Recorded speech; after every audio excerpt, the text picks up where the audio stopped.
I understood the value of personal branding, because I realized as this industry will keep on growing, this requirement of having trust and having a reputation that people can take you for a legit coach is very, very required.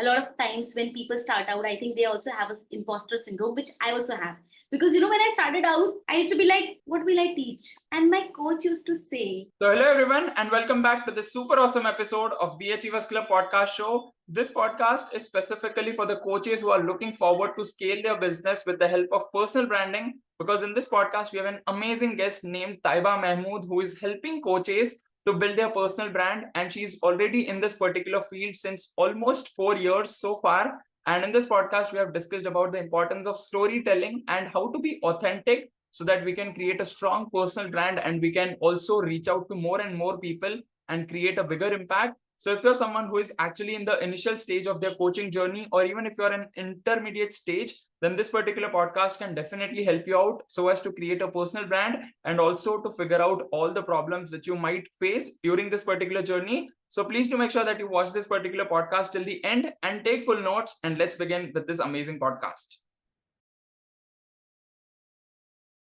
Taiba Mahmood, thank you so much for being on our podcast show. And how are you? I'm good. I'm so excited for today's chat. Thank you so much, and welcome to our podcast show. And today's topic is going to be specifically for the coaches who are looking forward to create their personal brand, because you are the expert in that. So definitely this podcast is going to be very intense for specifically the coaches and ultimately for the people also, those who are in general looking to create their personal brand. So once again, thank you so much for being on our podcast show. I would just like to sneak in and say something that, I think expert is a very heavy title for me to lift. But I like to call myself a coach because I have solved a lot of problems in this journey of almost 3.5 years. And I have like almost touched this is my 4th year into the coaching industry. So I don't like to call myself an expert, because then expert is a bigger like title. I did my engineering degree, and then slowly and steadily I think this was something that resonated with me. So I think I've solved a lot of challenges. I've executed a lot of things for myself, for my clients. And I think based on those results, I like to call myself a personal branding coach. I don't still call myself an expert. I would still call myself a coach only, because I can really help you solve those challenges which I have solved for myself and for my mentees and so many other people who are a part of my community. That's cool. And from the first answer itself, I'm able to understand the level of groundness you have. So before jumping into the actual topic of this podcast, I just want to understand like who is Taiba Mahmood, and like what was your initial journey like all about before this you can consider the expertise which you have right now. Before going through that, what was your initial life and what are you currently doing and why are you doing what you are doing? You can just go through that. It's a very interesting question. Thanks for asking. It's a brilliant question to ask.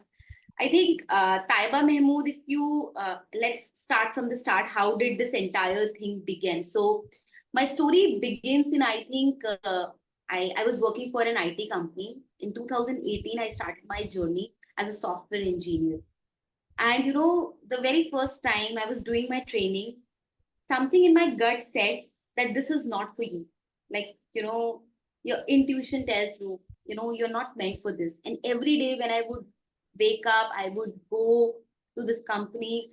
I would be like, I had these, like, I remember I used to sit on a balcony in my hostel, and I would dream, oh God, if I could be a yoga trainer, or like, I don't know. Right now, I'm in that stage where I'm totally clueless. Like, this is 2018, right? I'm totally clueless what I need to do with my life, because, being from a middle class family, somewhere you're wired, okay, get your education done, get a good job, get married. Like, this is the normal sequence of life. Nobody teaches you, okay, there's life beyond that. You can build a career out of your passion, all of that. So I used to have this strange, things that, maybe I've become a yoga teacher. I could travel the world.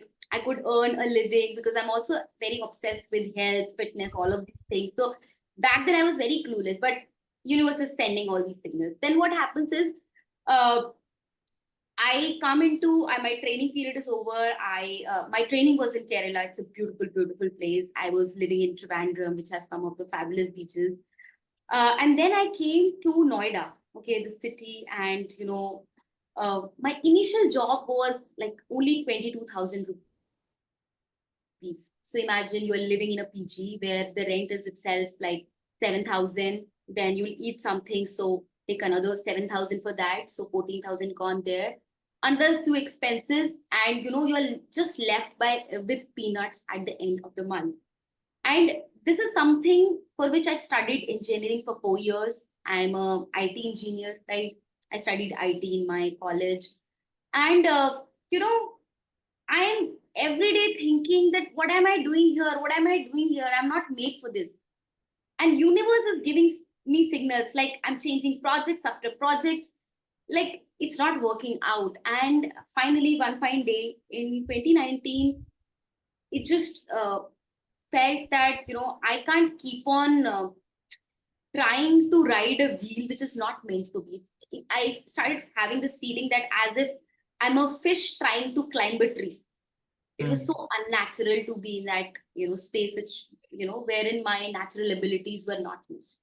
So I started thinking, what are the options? And like any other typical engineering graduate, the next best option, as you or anybody could imagine or think of, is any guesses on that, by the way? No guesses so far. Give me a guess. Maybe we can be a stand-up comedian or whatsoever, because so far I have seen there are a lot of engineers who have done this profession or kind of. But the generic thing, if you see, once you complete your BTech, the next degree that you plan to take is MBA. Yeah, masters, MBA, correct. Right. So that was the path that I also started working on, and I started preparing for GMAT because I felt there's a lot of competition in CAT.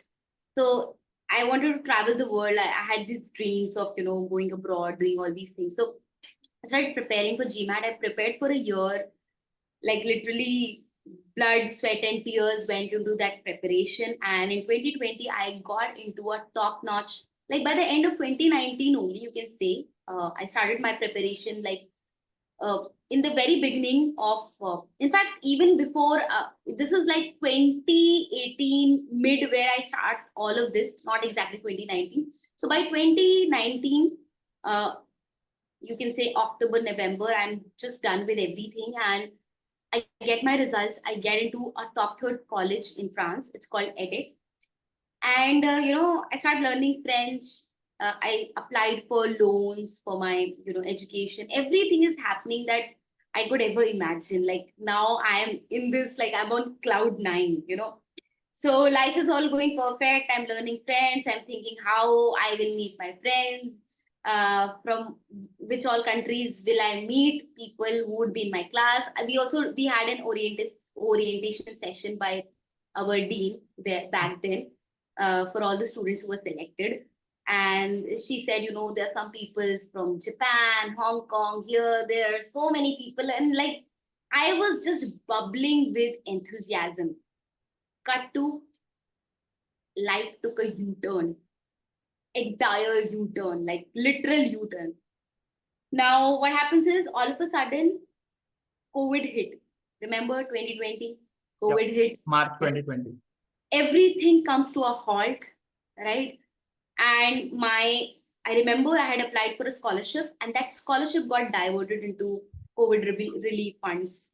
Right? So scholarship got cancelled, loan got rejected, did not have enough financial backing within my family because I belong to a very humble middle class family that I could arrange. Just 5 lakhs was required to show in your bank account to get your loan approved. I did not, like my entire family together, we did not have like 5 lakh to show as cash to, get that loan.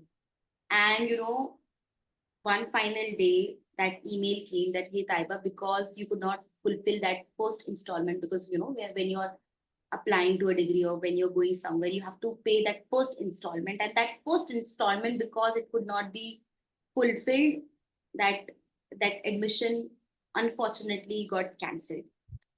Now, I was just this hopeless, depressed person. Like I'm very emotional, like as a person. So I would sit in a corner of my house, keep on crying, keep on thinking how my life is over, how some of my, like, literally people who used to sit beside me, they went to this college, they joined it, and I used to see their photos on Instagram, and I used to feel like I went into that victim mode, that this everything is happening wrong in my life, and my parents are not rich.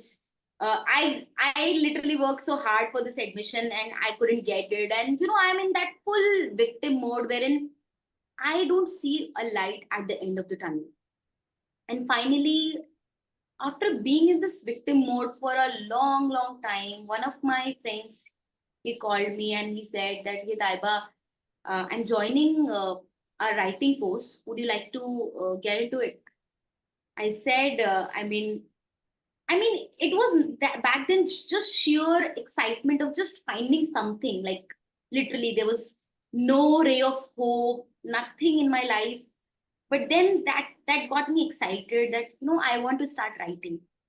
So that I joined that writing thing. I wrote my first book because of that, and it was called Unleash Your Spark, and it was all about finding your passion. And as I was writing that book, I was discovering my own self while I was teaching others how they can find their selves. I shared some amazing methods how they can, find their selves. And after completing the book and talking with mentors and everybody, I asked, okay, I have now written the book. Now my mentors asked me, okay, what's next? Right? So now this is 2020 only. And now this is like the beginning of the coaching era. There are so many coaches coming in the industry. And my coach said, why don't you become a public speaking coach? Now I'll give you a little bit of background. I have been, I was in Toastmasters while I got into my corporate company. I joined this club, public speaking club called Toastmasters. I did very well. I was exceptionally good speaker there. I went on to become district finalist for their international speech competitions. So I had all these track records of being a very good speaker and just delivering amazing speeches. So my mentor said that, Taiba, there are so many people in the world who don't have the skill of, speaking in front of the camera, or just, going out there and being able to speak in public. Why don't you teach it? Because you have won such prestigious award. And that is how, in 2020, I became a public speaking coach. So 2020 was the time I became a public speaking coach. And I started observing the industry and everything, what's going on, how things are going on. And I observed a pattern that, while as I was getting inside the coaching industry, I realized now so many, like, coaches are coming up. Like every next person I used to meet used to be a coach or aspiring to be a coach. And that hit me that i'm am I also another coach, another, like, public speaking coach? Like, what's the difference between me or like another, just somebody who's next door to me and teaching the same skill? And Like it kind sort of of ESP. yeah, I started thinking about, this is not just my problem now. Actually, when you start off, I think the biggest challenge that you face as a coach is, how do you create something, or how do you create your USP that people start identifying you? And more than that, how do you just go out to your target market, become more visible, get more connected to your audience? Because in the beginning you don't have any followers, you don't have anything literally. So how do you build up that reputation for yourself that people start seeing you as, for the skills that you have honed for so many years?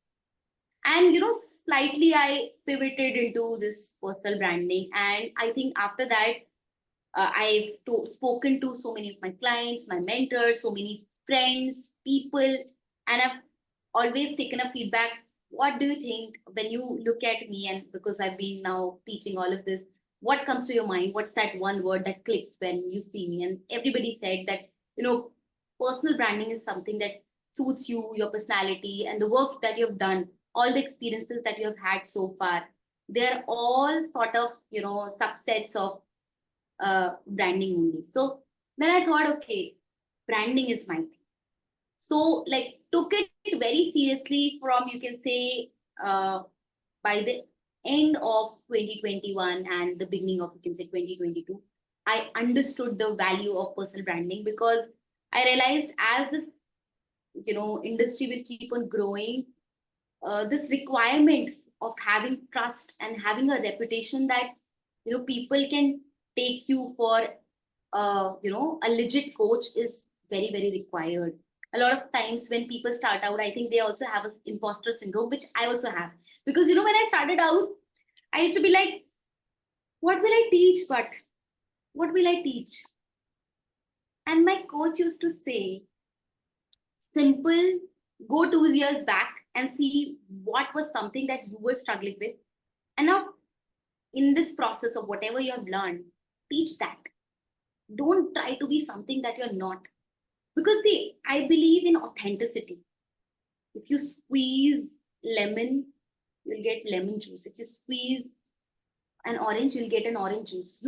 Nature is built in that way that whatever you create, you will be able to, give that only. So if you're good at something and you can really, win your audience, just be that. Don't try to be, okay, I'll teach you to create $1 million. No, if you know how to help people just with $500, with just $1,000, say that out loud. And there are people who are happy and willing to, learn all these things, because everybody's dream is not to be a millionaire or a multi-millionaire. Some people just want stability. Just they want that bar should be touched in their life where they hit that point where they are happy with that minimum thing that they want, right? So I think just bringing out your authentic self and just being confident about what you're teaching. I think, because when I talk to a lot of coaches, I see that, oh, you know what, I have some people, I have few finance coaches also in my community. And, one day, one of my, mentees, he asked me, but Taiba, you know what, now these days, so many coaches are coming. Why will people come to me? And this is a genuine question, actually. Why will somebody come to me if I'm also starting out along with so many other people? I said people will come to you for your unique experiences, for your unique wisdom, for your unique, problem solving, right?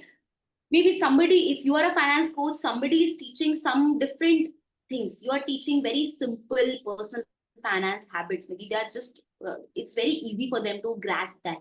The big coaches, maybe they are not able to grasp those concepts so easily, right? So people will come to you for you. So bring yourself, bring that authenticity and be very genuine. Don't try to be something that you're not, right? Because if you try to fake it, a lot of people say fake it till you make it. I said please don't fake it, because people are very smart today, and gone are those days where, superficiality used to work out. Today people are very, very smart. If you're trying to fake numbers, if you're trying to be dishonest, it only puts a question mark on your integrity. So better be honest, be transparent about whatever you have gone through, rather than faking things that, what, I know everything. Just tell what you know. Just be honest about it. That's great. And so far from your overall journey, although the overall journey itself is very inspiring, but I'm able to sense that you're a very good storyteller as well. So it's a pleasure to have you here. And let's begin with personal branding. But along with your overall story as well, you have mentioned certain words like authenticity, and you have also mentioned about integrity and other value systems also, which we will discuss later on. But let's begin and let's just break down the main topic for today's podcast, which is personal branding and specifically for coaches. So let's begin with what are the basic fundamentals for, let's assume I'm a coach and I'm just starting out right now. And let's take, for example, like, do we need to fixate our niche also, or is it okay, like we can just take example of personal branding for any coach? I mean, are you saying that if you are starting out, do you have to be very particular about your niche? And yes. So for the sake of example for this podcast, should we take any XYZ coach, or we should go with one specific niche also? I can give different examples. Yeah. So let's begin with like in general, how do we create personal branding specifically as a coach? And then we will deep dive into certain examples also. Okay, that's a very interesting question. How do you build your brand as a coach? Yeah. Number one is, I think, stop competing and start becoming the category creator. Okay, now when I'm saying this, there are lots of coaches in the industry which are teaching lots of big stuff. Like they have this array of things that they're teaching. Now, new coaches who are getting inside the industry, they feel, oh, if that coach who's been in the industry for the last 20, 25 years or more, they feel that even I have to, present that entire buffet of everything. But my funda is, then you are just another copycat of that coach. Because you're not bringing anything new to the market. Instead of that, if you are, uh, trying to build something which is unique, because I think, see, all knowledge is there on ChatGPT, Google, Quora, everywhere. Why will people come to you? They will come to you for your perspective, Correct. for your problem solving, for your experiences, for your lived experiences, most importantly, for your execution, for your mistakes, for whatever things that you have learned in your journey, right? So I think instead of relying too much into just following the trend or getting into this bandwagon of just copying someone, just see what are those small things, those tiny things that have gaps in the industry. I'll give you a very simple example. Like we are doing a podcast right now, right? Now there are coaches who are teaching just podcasting. They're not teaching entire marketing. Marketing is a very big subject, right? They are not teaching, anything. They're just teaching. They're very focused on podcasting. Now, what happens is, now they stand out. Why they stand out? Because, and if they also want to go one level up, like for example, I've seen there are podcasting experts or coaches who are just serving coaches. Now it brings in more relatability, because I'm a coach and I'm teaching you. So Correct. I have my previous experiences. I'm teaching this. I'm doing this, right? So I've seen. So that makes, so instead of teaching everything, a lot of people say I'm teaching I'm teaching this entire thing. Like, so instead of saying that I'm a life coach, even if you're a life coach, be very specific for what problem. Like, you need to be very clear what's that one thing, what's that one micro thing that you would solve. What are the kind of results you'll give you? So then what will happen is you will create your own category. True. Right? Instead of, if for example, there are two coaches. One is saying, I'll teach you marketing. Right? There's another coach who's saying, I'm not going to teach you marketing. I'm just going to teach you one very important vehicle of marketing, which is podcasting. You will learn in just 2 months the entire nitty-gritties of how do you start a podcast, how do you launch it, how do you market it, how do you bring in clients, and like so many other things that they're doing. Correct. Right. So if you can do, now this person is not competing with the 10 other Tom, Dick, and Harry which are teaching marketing. He has created his own category. Now somebody goes one level up and he says, I am doing podcasting, I'm doing for coaches, but I'm doing for health coaches only, not for all coaches. Now this is another next level thing. Like so a filtration.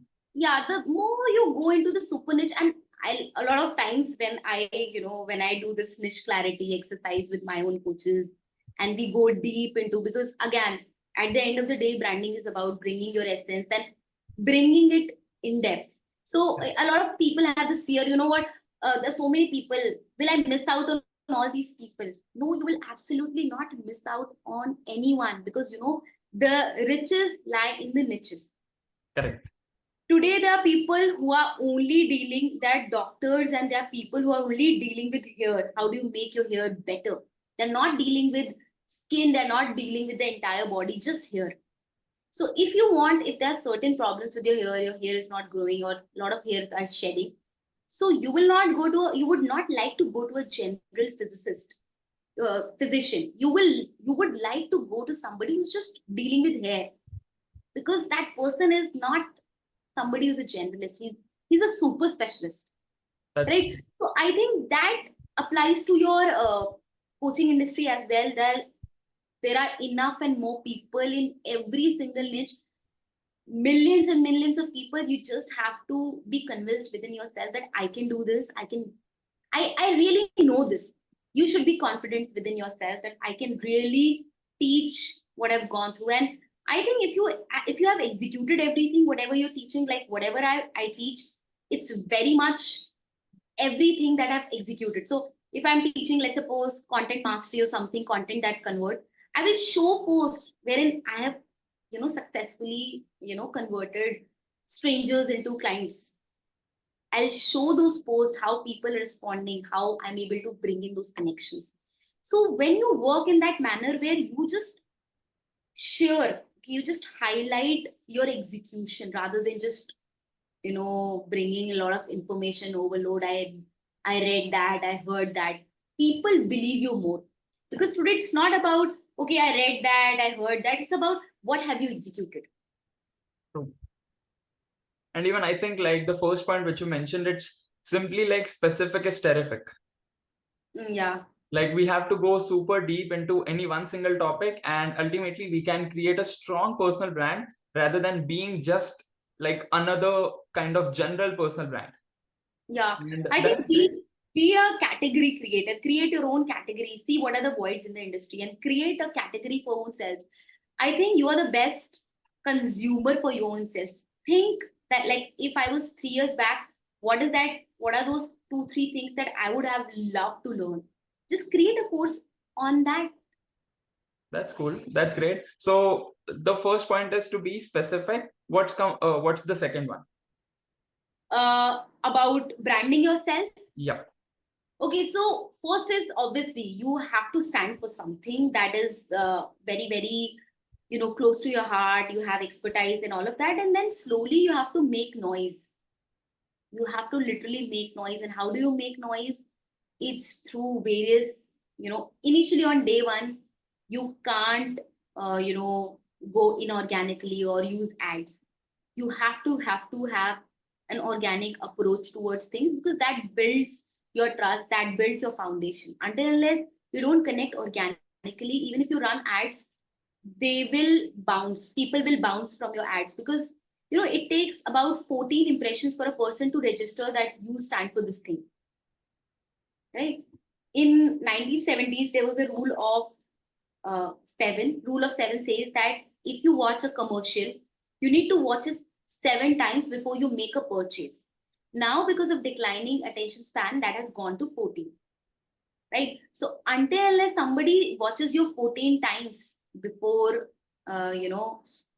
getting, so they need to watch you, your authenticity. At least they need to have meaningful 14 impressions before they decide to get inside your community group, whatever you're doing, right? So I think those impressions you need to create through content. There's no replacement for content. And again, when I'm talking about content, don't do generic content. It will kill your brand.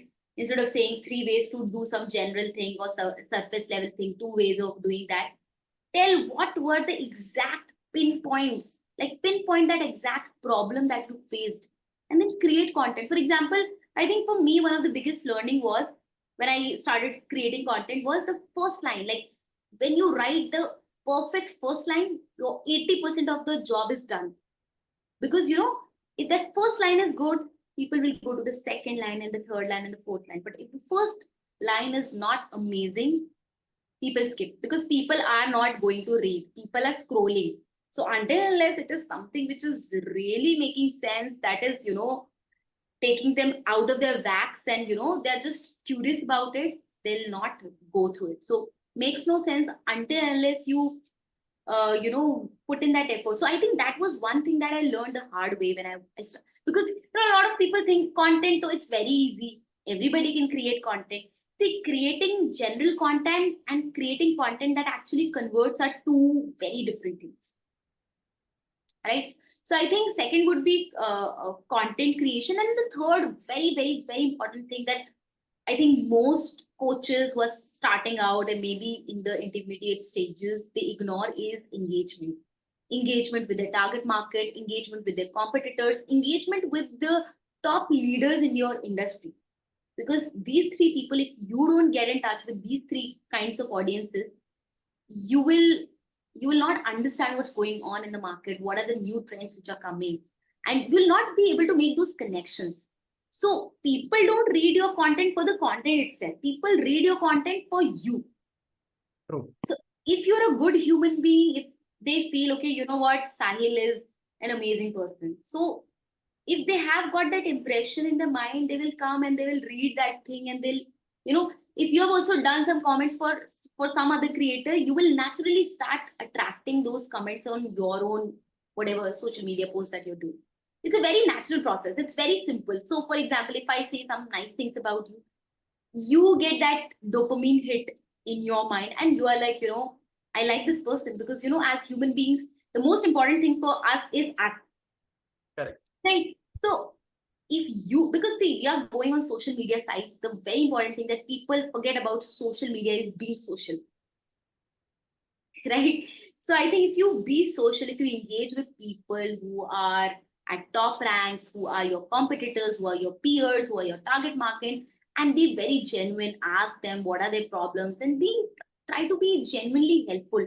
And I think the fourth would be, again, I mean, this is an extension of, you can say, engagement. It is again building authentic relationships, because until unless you don't build those relationships, people would be like another content creator, another person, because you have not made that special connect with that person. That's Right. So I think it's very crucial. A lot of times people are just creating content, posting and posting. That's the worst thing that you can do. Post and engage and build relationships simultaneously. If you're doing these three things right, I think there's nothing stopping you from going bigger, bringing in amazing contacts, and just, doing amazing for your personal brand. People will not then see you as just another person. People will actually start appreciating you for the efforts that you're putting in. I recently had one of the prospects, and I generally I spoke to her a couple of times, and there were some problems in her brand building that I could see, and I had created a very nice boot camp for that. So I suggested that I could see there are these things, and maybe this thing will help. So she was so thankful that okay, you're telling all of this, it means a lot to me. But again, when you're telling something, again, you have to be coming from a space of being genuinely caring for that person, and not being from that space of criticism or cynicism. Otherwise, people will not take you for uh, who you are. I mean, your authority will go down. So, coming from a space of care and compassion is very important. At times, even your target market doesn't know what it wants. So, you have to tell your target market, what, this is something that you have to be a co pilot, right? You have to care for them, you have to serve them, and give them like genuinely give them what they want. And then slowly, once they've gotten one solution, it's not like their life is sorted. They will have another problem, and when that another problem comes, I think they would straight away come to you. So I think these 4 5 things, if you consider in branding, and obviously there are other elements like setting up your profile right, doing the right banners, getting a nice profile picture. All of these are very small, subtle elements that make your, because I think when you are dealing with social media, your first impression is your that digital impression. If correct. that's good, people really they just want to connect with you. But if you imagine there are two coaches. One coach, he says that he's a very big expert, but the banner is unprofessional, the photo is not well done, the bio is not written properly, there are no links to get inside any of his communities or anything. You would not take him seriously. And True. then there is a new coach, and that person has set up everything right. Maybe you see a few testimonials also, which are pinned properly. And the moment you go into his profile, the first thing that you see is a testimonial. So that just changes your mind and builds up your authority, because, so there are ways to do it, and you have to be like, observant, and, just you have to keep on learning these things. Because, see, today, if we talk about today, where, there's a lot of cynicism also about coaching industry, trust is everything. Correct. That's true. And so far from your overall answer, I'm able to pinpoint 4 to 5 points which you mentioned. First is like if we want to create a personal brand as a coach, first we have to be very specific. And even if we want to, we can go even more specific in that specific topic. Like let's assume, as you mentioned about a coach who is teaching about podcasting specifically for health coaches. So it's like very specific. So first is that. Second is we have to create content, and content also that has to be very genuine.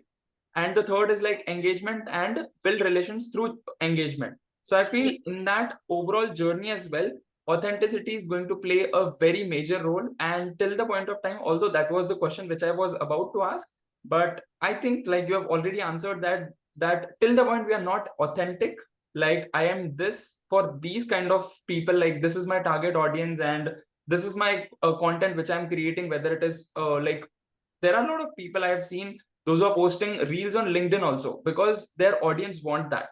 But there are also a lot of people those who are posting specific only posts on Instagram, even though like Instagram is popular for reels and LinkedIn is popular for posts, but still based on their target audience and based on what audience wants, that particular person is creating. So I'm able to understand that point as well. And we also understood the importance of engagement and meaningful engagement so that we can build more relations. And even I think there was one workshop which I attended where that host also mentioned like initially when we are starting off, there are going to be a lot of people. Maybe you can be one of those who is reaching 10K, 100K, 500K and 1 million very fast. And then if you reach first, you teach your colleagues with whom you started initially. Or else if your colleagues are reaching the heights fast, so you can learn from them, that will be very easy for you. So thank you so much for pointing that out. And is there anything else which is actually involved in the point of authenticity for coaches? I think when it comes to authenticity, a lot of people, they try to have this, perspective about themselves, which is like, which is not them. They're trying to, I see a lot of coaches and I laugh about it. The coaches which I know, uh, they have not done any sales whatsoever. They have no client testimonials, and they say, you know what, I'm a 7-figure coach, I'm an 8-figure coach. And those statements, they are backfiring you, right? What you are not, if you are saying that in your banners, in your headings. So being very careful of what you're putting out there, because a lot of time people are very smart these days.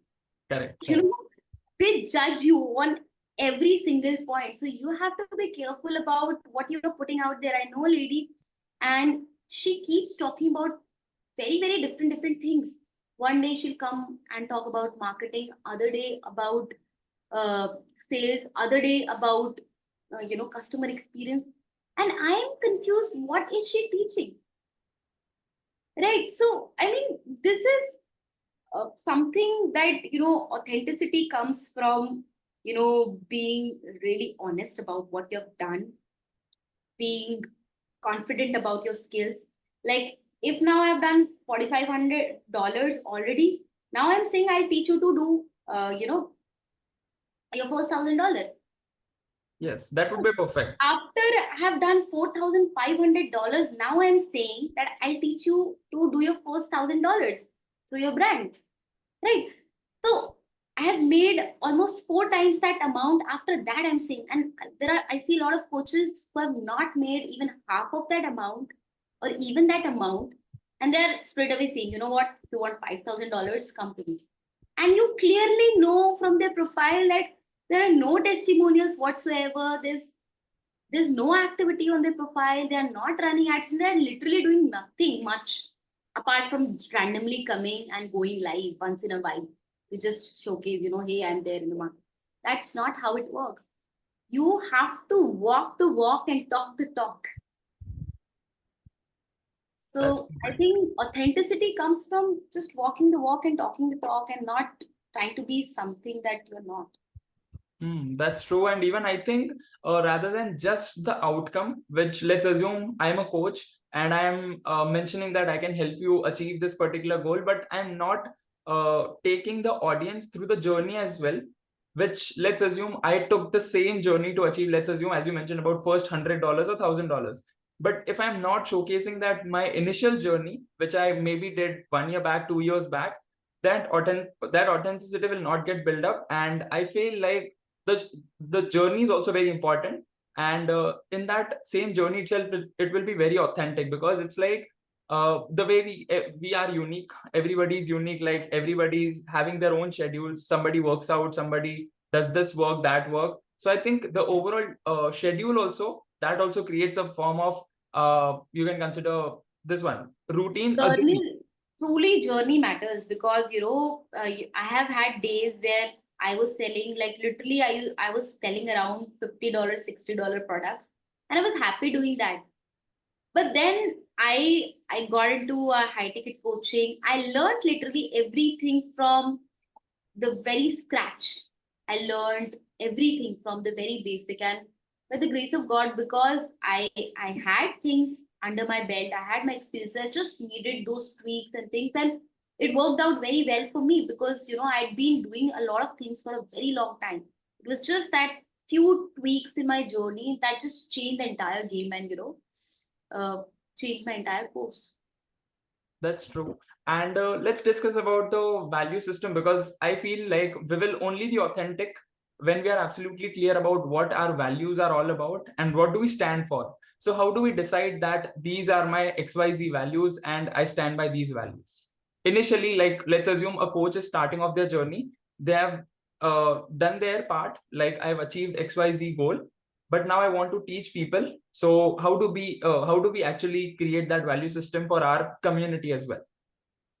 I think value system, you need to sit down and think about what are some things that I am doing, which make me who I am, and that absolutely resonate with my core. And you can also do a 7 why exercise, which is very simple. For example, why do you want to be a personal branding coach? I want to be a personal branding coach because I want to teach people build up their brands. Why do you want to teach brands? Because I want to help them stand out. Why do you want to help them stand out? Because I want them to fast track their journey. Why do you want to fast track their journey?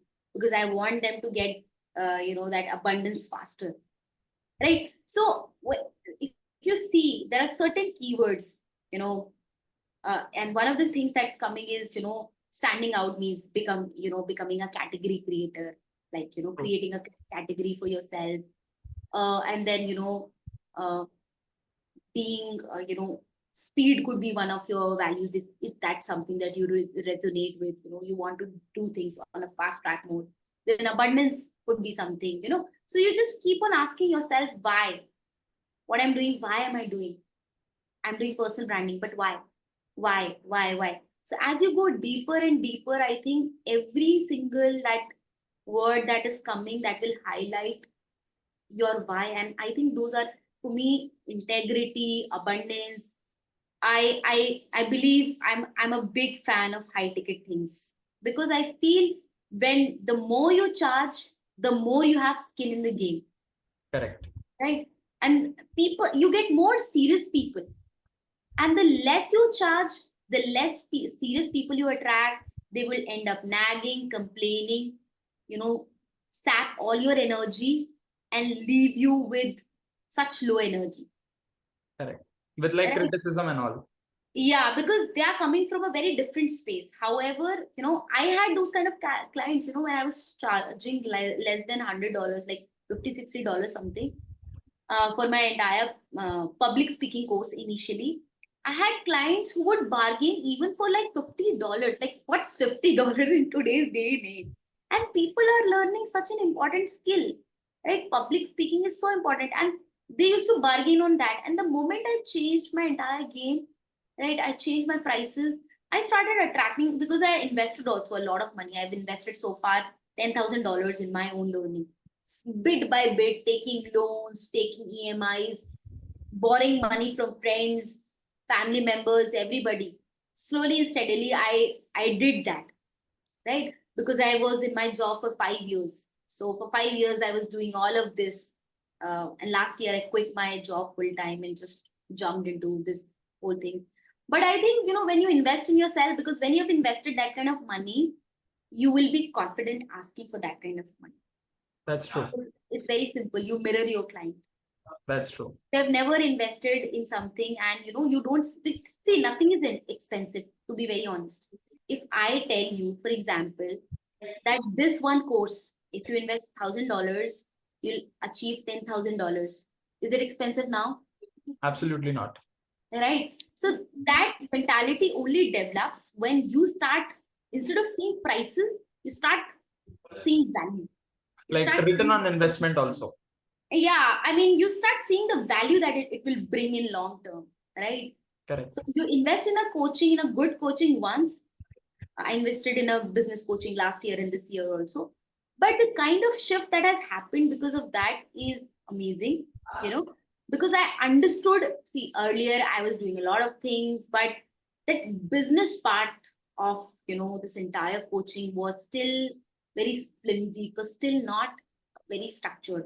But now I understand those business part of things. And I think whatever you're doing, you need to understand the business side of things a lot, because if you don't understand the business side of things, it's very hard to then move forward or put your energy on things that will bring in revenue, because you don't have clue on things. Okay, what are my revenue generating activities and what are my non revenue generating activities? For example, your content creation, it is a non revenue generating activity, it is not directly giving you money. But when you're creating offers, it's a direct revenue generating activity. So having this balance of what are my revenue generating activities and non revenue generating activities, that is very important. And just having this clarity, whatever I am putting in, right, what is the kind of value it will give me? Correct. Right, it's not just about the price. A lot of times when people say, sometimes when people who have not invested enough in themselves, they say, what, you're expensive. I said, yes, I am. Why? Because I've made myself worth that much. I've invested so much within myself. I've learned a lot, and I give the best of the best things. My course is a world-class course. Other day I was showing it to somebody, and that person said, you know what, Taiba, this is not because I'm praising you or something. This is something that I genuinely feel from the heart. Every word that you're saying, the value per minute that you're giving this course is massive, and this is truly world class. So, when you've done those investments in your own self, once you have gone through that grind, done those efforts, put in that kind of money, and then you start seeing things in a very different light, because it's all about, see, high ticket is nothing. It's not about money. It's about value. Correct. What's the kind of value that you're giving to your client? When you talk about high ticket, you are very, very clear about what you're giving, right? And you are an absolute problem solver there. You are not like, okay, I'll do it, I'm not sure I'll do it. But with low ticket, it's like you're giving them a recorded course and they're on their own. Correct. Right? But when you talk about how high ticket, it's about the kind of value, the kind of support, the kind of accountability and implementation and the focus that it brings. So that is why it is high ticket. It's just not the matter of price, it's the kind of value and the immersive experience that gives you as a mentee, that helps, that makes it high ticket. That's true. And even like a couple of minutes back, as you mentioned, like we have to be absolutely clear that, like, let's assume we are creating content. So is it like a revenue generating content, or is it just like a normal one? Because even this is what I learned from my mentors, is that if you treat it like a hobby, you will get results like a hobby. If you treat it like a business, you will get results like a business. And that's absolutely perfect. As you mentioned, like we have to be absolutely clear that whether this content is just going to add value to their life, or is it like in the form of offer, so that audience can join us and they can get even more concise and precise value and then get results. So thank you so much for pointing that out. And there's one point which I want to discuss right now, is that whenever we are posting content, like let's assume now we are we are into this podcast since more than half an hour. So let's assume there's a coach, XYZ coach. He or she is absolutely clear about what topic they want to create content on, and like let's assume through the overall journey, they have achieved great results in their life. They were facing problem, now they have solved, and now they want to teach people about the same point. So they have also started creating content, but in that content creation journey, in the initial phase, they will also face something what is I already pointed out, that is criticism, like negative feedbacks, and there will also be some people those who will give bad words, and they will just be in the form like you're doing nothing and something like that. So how do we deal with that in the initial stage? Because I feel after reaching certain stage, when we are actually helping people, even though we get any negative feedbacks or negative comments, we don't care about that, but initially it touches us a lot, because even we are putting everything into our content pieces. So how do we deal with that in the initial stage? I think that's a very interesting question that you have asked. And the first time I got a hate comment on my YouTube video, and I was just starting out, I was like, "What the hell?" I mean, and that time my little brother, he said something, and he said, "You know what? If somebody is going out of their way to write hate comments, you know what? You're actually making an impact." That's what he said. But let's categorize it, and let's give you a much more focused answer than that. So now there are two types of criticism that will come. One is a genuine one, wherein you will sort of feel that, yeah, maybe this is a point that that person is saying right. Sometimes it's uh, and maybe that's a constructive feedback you need to check. And then there is a blatant criticism, like Correct. there are people who are literally cursing. Correct. So talking about that category. Yeah, so now see, criticism in general, you have to understand who will criticize you. Somebody who is unemployed, somebody who is not doing much, somebody who's free, somebody who is purposeless. Because see, Shah Rukh Khan or any big successful entrepreneur, actor, or any person who is in any given field has no time to go out of their way to. They'll only appreciate you for the good work that you're doing. They will never criticize you. So one, if it is a blatant criticism, you have to understand and you have to have a little bit of sympathy for them, that I feel so sorry for this person that he has literally nothing else than just doing this. Like, you're just doing such a meaningless thing, right? So you have to have a little bit of compassion and you have to feel sorry about them. I think that is one approach.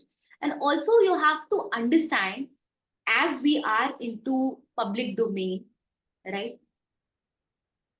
Whatever you say good, you say bad, whatever you say, people are going to make an opinion.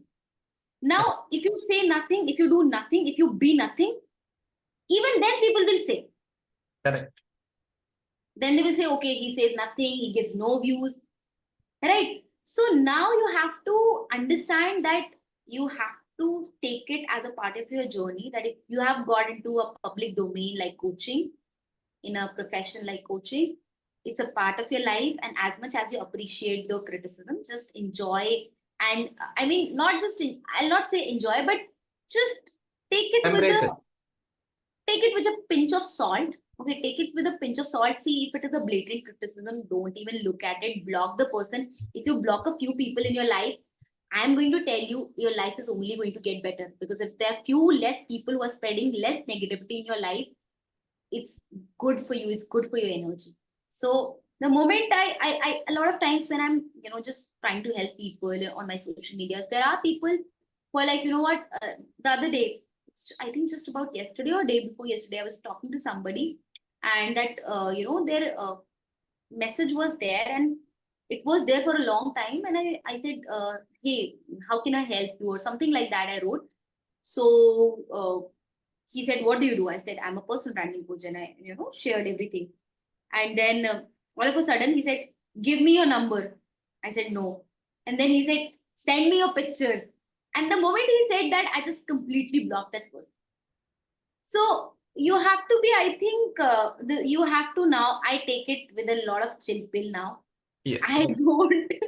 I don't bother a lot about criticism or anything, because I think earlier I was very hard on myself. If somebody is saying something, I used to take it to my heart. I remember I wrote something very beautiful, and I was trying to help a lot. I was a part of one of the groups, and there I was helping a lot of people, and suddenly some people had these negative things, that they started developing in their own heads, right? And because of that, I stopped posting. And Okay. then what happened was, after a couple of months, I got so many messages from people that, you know what, your writing is so awesome. We miss you. Why don't you write? When you write a story, it feels so as if you're talking to me. And when I got those kind of things, I felt, now as creators, we have two choices. There are people who are waiting for us to read our content, and there are people who are also there who are trying to just pull our leg, put us down, demean us.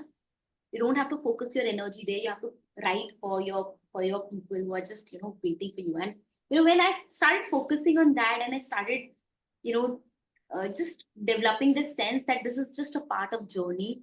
And sometimes when I get a very critical feedback also, uh, I am actually very happy. Why, I tell you, big investors, or if you're running a very successful company, so these CEOs, what they do is they go to random people who are experts in their fields. Let's suppose they'll go to a branding expert, and they will ask, hey, tell me what are the problems which are there in my branding.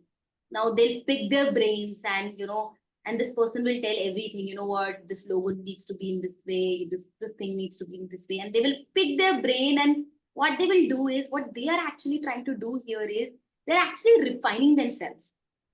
They're very, very smart about it, because they understand this thing. If it is coming from some random person who holds no credibility, it is of no value. But if I go to somebody who is legit and who can really give me an honest opinion, it can help me bring up my brand or business to the next level. So That's let's true. go and pick the brains of people. That's So I think just being chilled about it is one way. I am very chilled about whatever people say. I if I take admirations and good things so gracefully, why not criticism? I mean, it's okay. If it, until unless it's like somebody has cursed me or written something literally nonsense, I delete it. Makes no sense. But if there's just 1% of learning that I can take away, I'm more than happy. That person is like the disguised angel who's trying to better you in this journey. That's true. That's really true. And with the same point, we are discussing about the content also. So right now we have already observed since last 4 years, like post COVID, there are a lot of changes which are happening through all the algorithms and the way we have to post the content, from like normal post till carousels, and then we have now reels also on Instagram. We are talking about specifically Instagram. So let's talk about social media in general, because as a coach we have to be present on all the social media platforms. So how do we stay relevant with the times also? Because 1 year down the line, 2 year down the line, we don't know what's going to come up next after reels or something like that. But how do we stay relevant, and how do we reach out to our specific audience with the help of that relevance? I think there are two parts to this question. One part is, you said that we need to be on all social media sites. I will not agree with that. You know why? Because, see, I'll tell you. Imagine this is a full circle. Okay, this is a round circle. Okay. Now, if I divide half of my time on Facebook, let's suppose, and half on, let's suppose, Instagram. Now my focus is 50-50. Now, if Correct. I make four slices, it is 25% on like other platforms. True. If I add even one more platform, it is 20%. It keeps going down. Mhm. So I think when we are starting, see, at the end, everybody has to be on every social media platform. Like people like Alex Hermosi, people like, big people who have done big things, they are actually, now they have to be on all social media sites. That has become like that has become a very big part of the business, so they can't ignore it. But when you're starting out, you don't have a big team, you're just being by yourself. I think just focusing on one or two platforms where your target market is hanging out is much more beneficial than going on five platforms and just feeling lost and distracted. Because if you are doing for content creation for two platforms also, it takes a lot of energy, and every platform has a very different algorithm. So Correct. like, if you don't understand the algorithm, and if you try to at one time of time at one point of time, if you're trying to put too much of energy in too many things, it's going to end up in a mess. So I would suggest, especially if you're starting out or even in your intermediate stages, don't go on multiple platforms. Choose one or two and just be consistent on those one or two. Next question that you asked is, how do you stay relevant? I think staying relevant is all about, you constantly keep on upgrading yourself, you constantly keep on investing in yourself, and you genuinely share your genuine experiences, your lived experiences.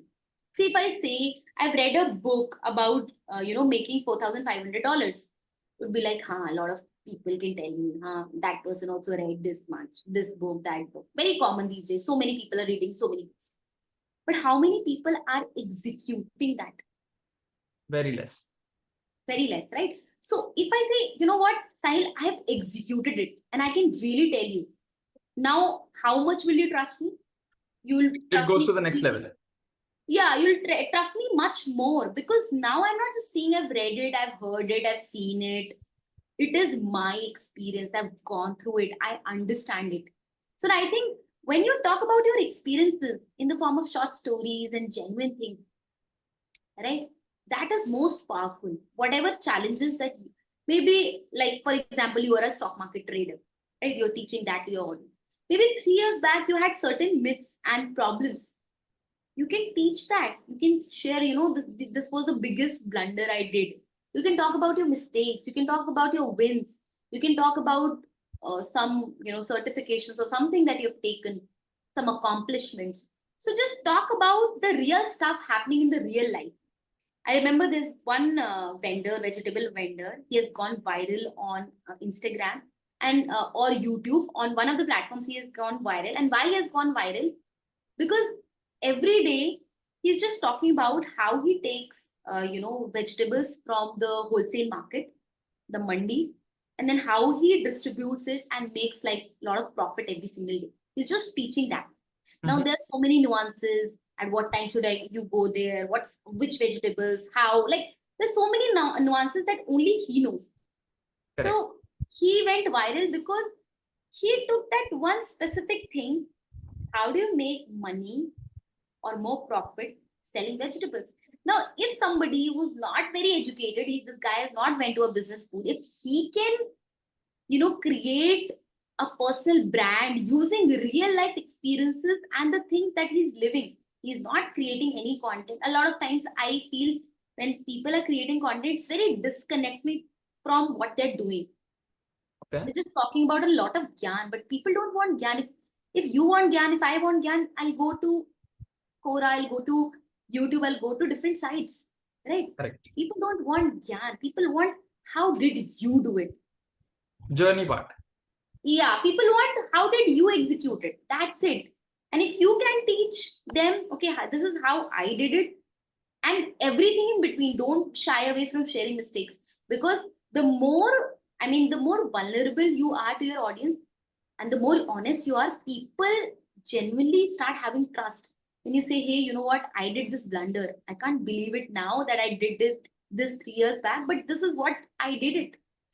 Like, one of the blunders I did in my public speaking program was, it was not very specific to one target market. I was teaching to anyone and everyone. There were people from school, there were people from colleges. There was a vice president of a bank who got into my classes and got massive benefits. Right? So it was very, very scattered. Correct. Right? So I think just having your real life experiences in the form of stories, in the form of content, the more stories you bring in, the more connection it becomes, and the more real life examples you give. Because see, whatever you have faced, somewhere they are facing. True. Right? So that relatability becomes much more higher, and that's the best kind of content. That's true. And even at this point of time, like I'm able to visualize about this one example. Like let's assume if we are going from 10 till 50, but there are a lot of people, those who are in the stage of 1 to 10. But if we share like after 5, I faced this problem and this is how I deal with it and how I came out of that and how I reached till 10 and now I'm aspiring for 50. then people will be able to build more trust around that creator, that now he's helping me and I'm able to you can consider get out of that problem even without facing it. I'm just being aware like these are the problems which I can face, but once I'm being on that path, once I'm following this route, I'll not face any problems and I'll reach that 10 mark also. So that's a great thing. And anything else which you would like to add on this point? I think this is all about just share your real life experiences. Don't give gyan. See, there are a lot of blogs, websites, books, so many things are there. Correct. Give your what you're facing, what your target market. Imagine there's a person, right? Imagine his avatar. What are his fears? What are his frustrations? When he wakes up at 3 a.m. at night, what are those problems that wake him up? What are his nightmares? Just True. imagine all of that and just start creating content on just that. Uh, in the month of April, I would be doing a three-day challenge, content that converts challenge, which is I'm going to go see in this podcast. I can only cover so much. So in that, I would go very very deep in how do you take a person who's absolute stranger from a stranger to someone who starts seeing you for the coach you are, for the expert you are, whatever you do, for the consultant that. So that journey I'm going to teach, and there are like content as simple as it looks. It's not so simple. You need to be going in depth, and you need to the messaging needs to be very clear. There's so many parts to it.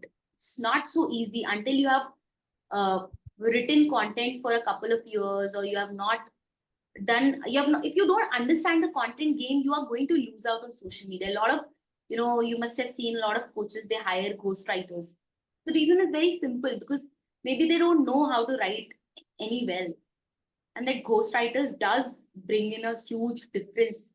And if you can learn this writing or whatever, if you are in the initial stages, nothing like it. That's true. And now, because right now I'm too much into books and listening to podcasts. So, along with your book, what are the other books or podcasts which you would like to recommend to the coaches who are watching this podcast who actually want to build their personal brand? And as you specifically mentioned, that it's not about how much gyan you have, but it's also about how you implement the thing and how you reach to the destination which you want. So, any specific book or podcast which you would like to recommend? I recently completed this book yesterday, which is called Digital Millionaire by Dan Henry. Mm-hmm. This person is an eight-figure coach, and eight Okay. figures in dollars, not in rupees or INR. Yep. He's a very big coach. I think he is a very good person that will give you a very good outlook on how you can, think about your coaching. So Dan Henry is a great person. Even if you watch his videos on Instagram, he speaks with a lot of clarity, because he did $10 million in revenue in in his business. Now he takes very few people, and he has stopped coaching altogether. He is working on a very different thing right now. He takes very few people for his coaching programs. But yeah, this guy is great. I mean, I loved his stuff. Another is, I think, Alex Hermosi is doing a great job. If you want to learn about offers, I think he has 100 million offers.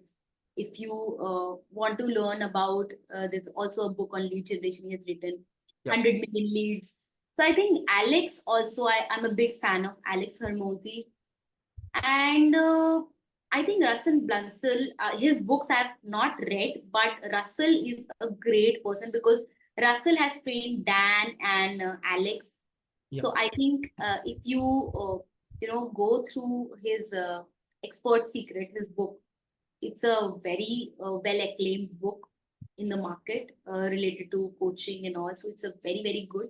And Russell, I think his whole community, ClickFunnels community, is great community, which actually does great work in terms of just giving out value, bringing new concepts, and I learn a lot of concepts from these people. Apart from that, I keep on reading a lot of books. I mean, these days what I've done a simple shift in my schedule. Instead of keeping my phone next to my uh, bed, I have started keeping my iPad. So what that does is, every night I need to have some dose of something, right? So now that dose is books, and I feel so, it's like a therapy for me.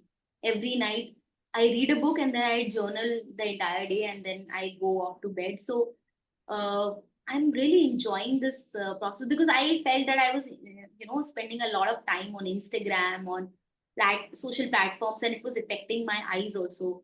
So I started reading, and the kind of sleep I've started getting because of reading, I can't tell you, is the best kind of sleep that you can get. I think, yeah, just uh, develop a habit, just pick up a habit, and don't be like, I have to read 100 books in a year. I used to be one of those person who used to be like, I want to read 500 books and have no habits in place and end up reading nothing at some point. But now what I do is I just keep my that iPad beside my bed. Phone is away from me, so far away that I really have to, if until unless it's emergency, I don't get up and take it. So I think that tweak has helped me read 2 books. Another book, great book, I think every person who's aiming to do anything big in their life is Think and Grow Rich by Napoleon Hill. I think this is the absolute Bible for any person who wants to do anything great with their lives. I love this person, Napoleon Hill. I mean, I feel I have not just like, you read a lot of authors, right? Yep. But this kind of in depth relationship you don't share with every author. And I think at some point of times when you read good books and they give you massive value, you start feeling as if this person is not just a person whose book you're reading, that person is very much living and breathing. You start developing this visceral relationship with that person. That's I'll true. call it. So I think reading book just with a lot of passion will help you a lot. And I think as a coach, you need to, for staying relevant, obviously you have to get into good coachings. You have to get in touch with the best communities who are doing good work.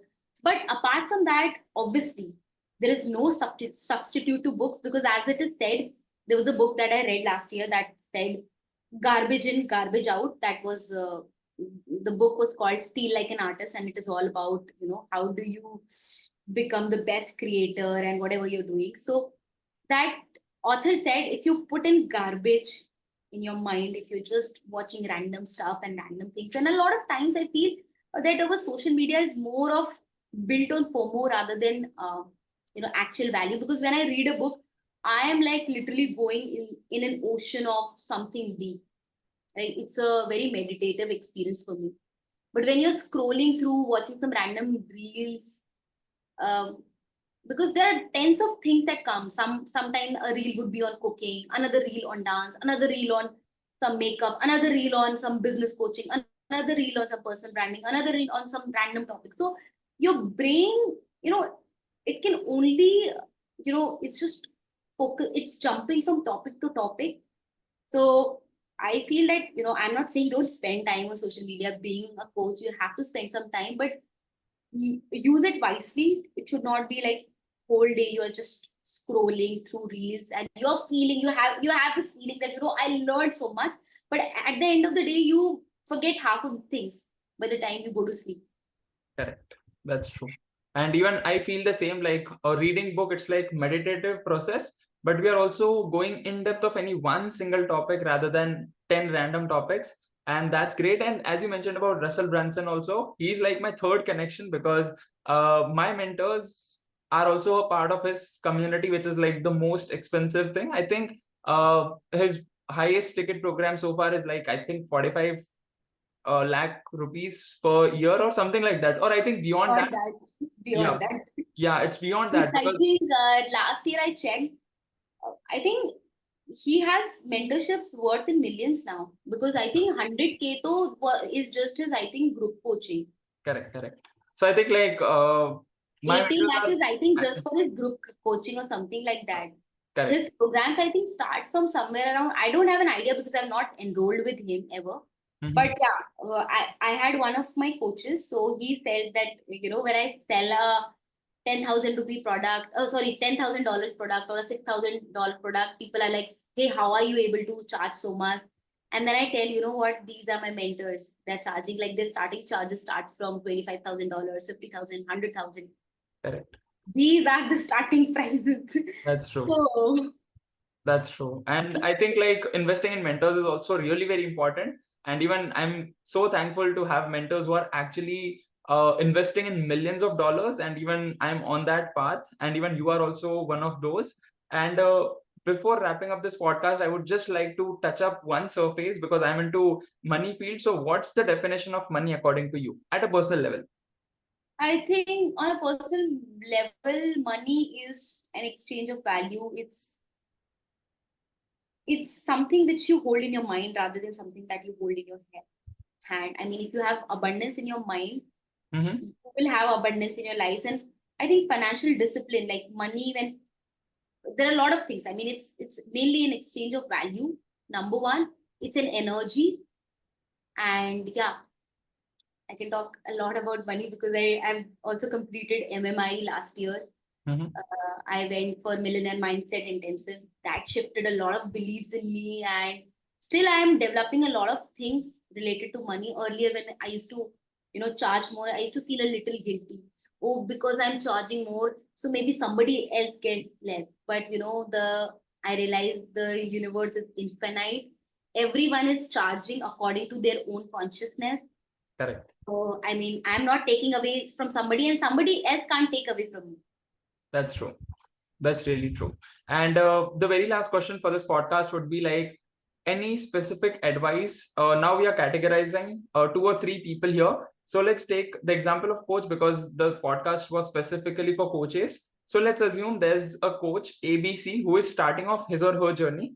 There is another coach who is in between the journey, like not an expert thing, but in the mediocre level, who has started posting content complete authentic, and he or she is sharing their journey. Second is that category, and third is the people those are actually on the fast track level. So any specific advice for all the three categories of people?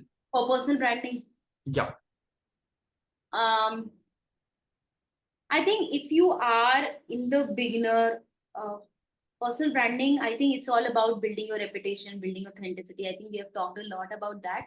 But one new aspect that I would like to share here is whether you are beginner, whether you are in the intermediate stages, or whether you are on the fast track stage, having a very, having this mind of steel and heart of gold is very, very uh, because if you are not strong psychologically, if you don't believe that you are limitless, uh, it's very hard to make others believe that you can achieve all those things, because for achieving whatever you have thought in your mind that I'll achieve it, if you are not sure about it, how will others feel about that goal? So I think a lot of entrepreneurs, more than I think business coaching, they need mindset coaching and therapy, right? People ignore it. Array, what happens? What is there in business? What is there in therapy? What is there in mindset coaching? But I would like to tell you something, that as much I've invested in my business coaching, I have continuously invested in a therapist all since last year. And I think before that also, I always had one person who's always there to guide me through whatever thick and thin I'm going through in my life. So I think when you have somebody who helps you become mentally very, because see, at the end, see, tactics can change, gimmicks can change, things can change, but if you're strong here, if you know that, okay, so I've done this, I'll do this also, and I'll do that also. If you have that self belief, because a lot of people, a lot of entrepreneurs, their biggest enemy is them. They have so much of limiting beliefs, childhood trauma, all of this thing, that they're not able to come out of that. They're not able to step out of that, and just they are investing in courses also, things also, but they're not taking actions. Because see, if you see in any coaching also, the success rate is less than 20%. I say only 5% are literally making a mark.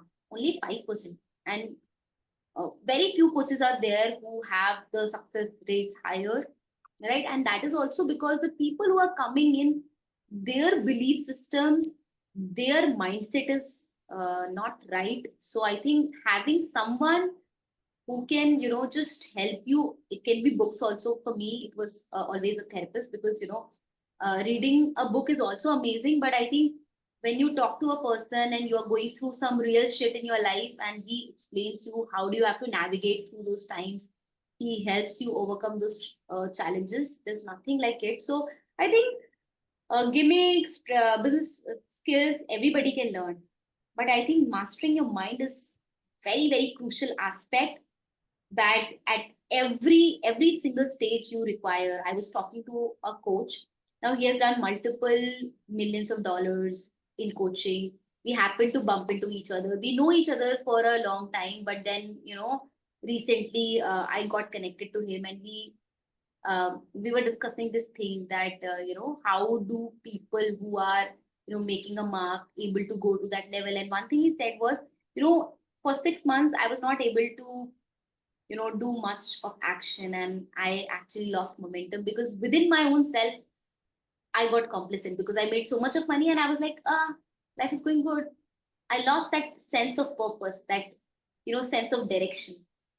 True. So, having that mind of steel and heart of gold, because, you're serving people. So you really need to be in that serving, that compassionate, that caring zone.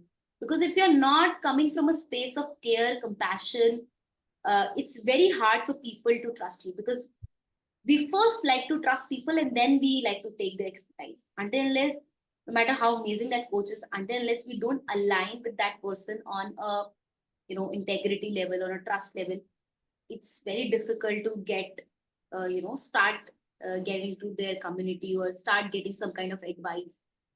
It's very, very natural human tendency. So I think just that mindset is very, very important. If people spend just 20% or 30%, also like 70%, let's say you give to your business coaching or whatever you're doing, but 30% if you work on your mindset, it will change the entire game for you. And I think if you are planning to build a very strong mindset of a doer, mindset of a winner, I think and Grow Rich is a book that is a bible for lot of millionaires. This single book has created more millionaires than any other book on the planet. So it's like literally the bible for all laws of success, and everything is there. And I've created a collection of entire all the books of Napoleon Hill. I'm about to finish this book now. But yeah, mindset is very, very crucial, because until unless you don't have that belief, I think whatever I've done in my life is because somewhere I told myself I can do it. And I want to challenge myself to the next level. I want to challenge myself. And the more I kept doing this, the more things started becoming easier. That's true. That's really great advice I've heard so far. And thank you so much, Taiba ma'am, for being on our podcast show. And I feel like in last couple of minutes, you have already mentioned about mindset thing. And I think that we can definitely have a separate podcast on how we should keep our mindset as a coach, because I feel like you're also going through that particular journey. So definitely that will be worth I understanding would and love to worth, do that. Call yeah, me another because time. you're I an would love to amazing do that. storyteller. Yeah, because Thank you you. are an amazing storyteller. Thank And you. definitely we will cover up that particular aspect in our next part. And once again, thank you so much for being on our podcast show. Thank you so much, Sahil. Heartily thankful to I'm heartily thankful to you and everybody who's tuning in. I think if even just one person takes away a few points and they are able to implement few things and change their life, I think we have done our jobs right as creators here. So you're doing a great job. Keep doing this amazing work. Keep the consistency, because consistency builds credibility. Yeah. So awesome. I loved every part of the conversation. Uh, it was like it changed my entire energy of this entire day. So thank you so much for calling me. Thank you so much. Once again, thank you so much for watching this podcast till the end. And I hope that now you're absolutely clear about how do we create our own personal brand, how do we scale with the help of storytelling and being authentic, and many other things as well. And please do make sure that whatever takeaways you had so far from this podcast, do share in the comment section. And please do make sure that you check out all the social media links and all the other important links which are shared by Taiba Mahmood, which are given in the description section. And also share this particular podcast with at least one coach friend of yours with whom you feel that this podcast can actually create a bigger difference in their coaching journey as well. And also make sure that you watch out our previous episode of this amazing series of the Achievers Club podcast show. And please do make sure that you like and subscribe to our YouTube channel. And I look forward to see you in the upcoming one. Till then, live fully, love openly, and make the difference today. I wish you joy and abundance in all you do.